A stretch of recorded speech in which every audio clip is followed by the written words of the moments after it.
मुंबई महापालिका निवडणुकीसाठी भाजपनं आता कंबर कसली आहे। पुढील आठवड्यात पक्षाचा जाहीरनामा प्रसिद्ध होणार आहे। विशेष म्हणजे मुंबईकरांच्या समस्या आणि सूचना लक्षात घेऊन हा जाहीरनामा तयार करण्यात आला आहे।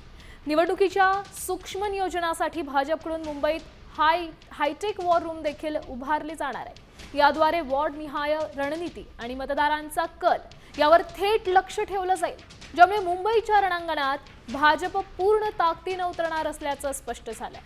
या संदर्भात अधिकची माहिती देत आहेत आपले प्रतिनिधी गणेश कवडे। गणेश, काय सांगाल, या जाहीरनाम्यात कोणत्या बाबी नमूद आहेत?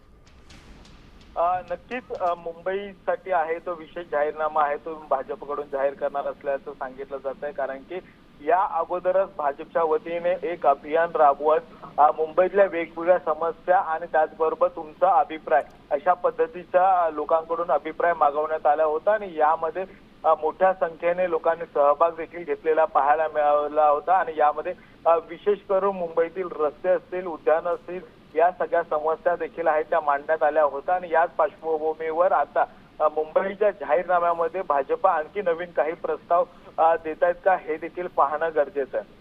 नक्कीच, धन्यवाद गणेश। दिलेल्या या सविस्तर अपडेटसाठी आपण पाहू शकतोय पुढच्याच आठवड्यात भाजपचा जाहीरनामा प्रसिद्ध होईल। बीएमसी निवडणुकीच्या पार्श्वभूमीवर स्वतंत्र वॉर रूम देखील उभारला जाणार असल्याची माहिती मिळते।